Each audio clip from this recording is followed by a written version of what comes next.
evening, everyone. Welcome to Delta Entertainment. I am your host, Liquid Kenobi. And before we get started, we'd like you guys to please hit that like button and please subscribe to my channel. Would appreciate that very, very much. All right, let's get into this. So, right now, so far with the tariffs, we all know that we're going to have the 90-day pause all around the world except for China because China is the only ones that are not cooperating with this.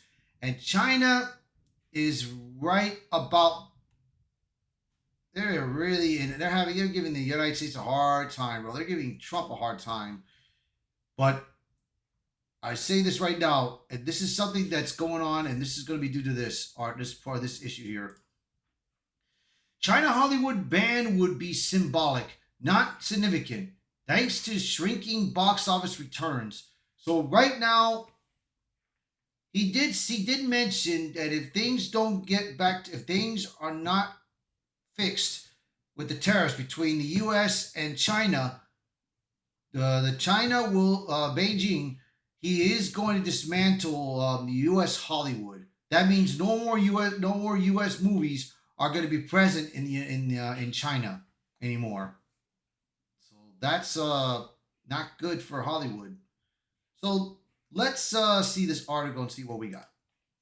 With President Donald Trump enacting a sweeping 125% tariff on Chinese imports, Beijing is rattling its own saber with talk of a potential ban of American movies making waves across state media.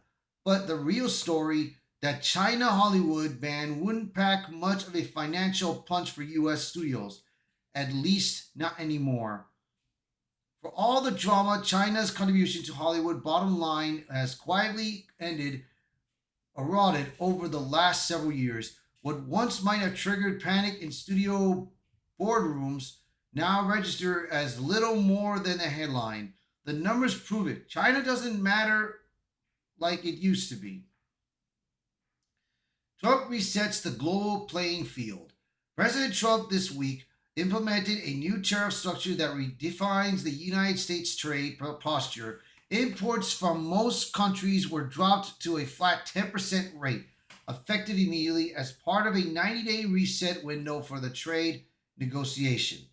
China, however, was hit hard with a 125% tariff placed on all goods entering the U.S. effective April 9th. Beijing has pushed back with tariffs against the U.S., with state-aligned outlets also hitting at retaliation through cultural restrictions, including the removal of American movies from the country's theaters. 10 years ago, such a move might have sent shockwaves through the industry in 2025. However, the mood should be more skeptical than scared. And one widely circulated chart helps explain why. Alan NG's box office breakdown tells the real story. Alan NG, editor-in-chief of Film Threat, compiled a data-driven chart that puts the China-Hollywood relationship in stark perspective. So you got Inside Out 2 global, and here's China result. Deadpool Wolverine. There's China again. Moana, Despicable Me, Wicked, Mufasa, Doom Part 2, Godzilla vs. Kong, Kung Fu Panda 4, and Sonic the Hedgehog 3. NG tracked the Chinese box office performance of 10 major American films from the last year, including Deadpool Wolverine, Moana 2, and Doom Part 2, and Inside Out, and compared it to each film's global total. His findings were definitive.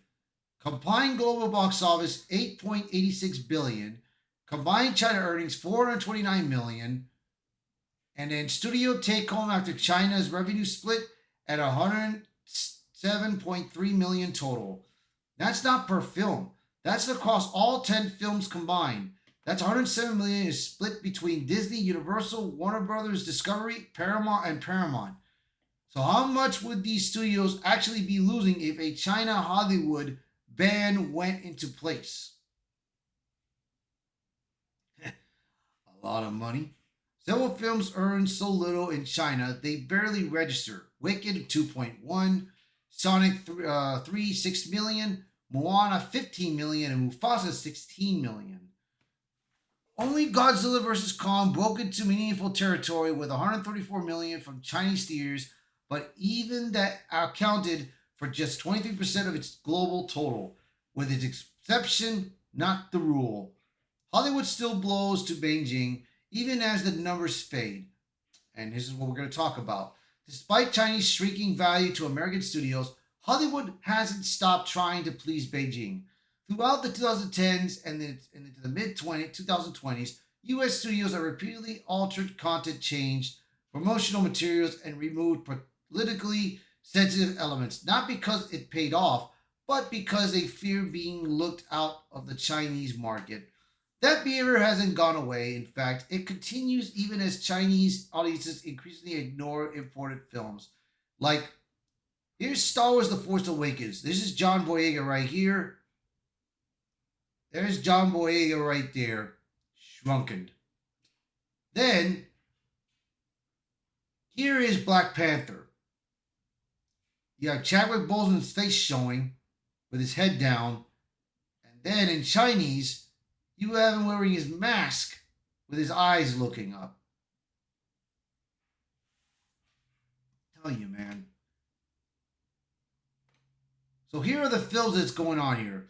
In 2020, Mulan was filmed in Xinjiang, and the credits openly thank Chinese regional authorities, including those linked to global controversy.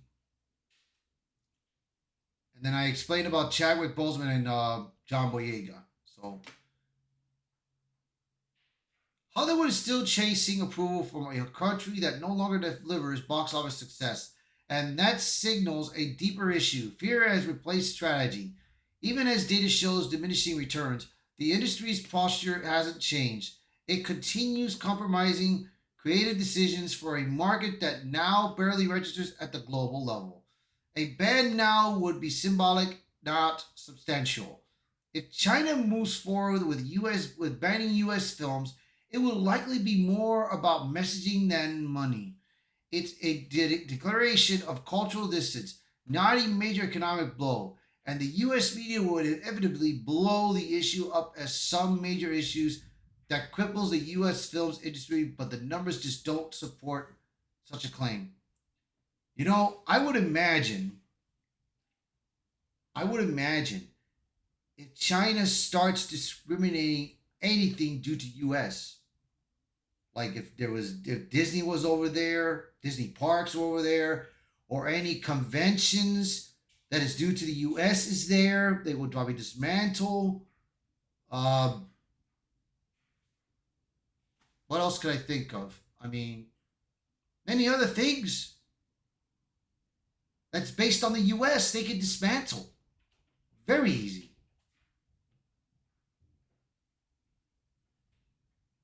Looks like it's raining over here and it's going to be looking bad. So I better watch myself. All right. So let's keep reading this.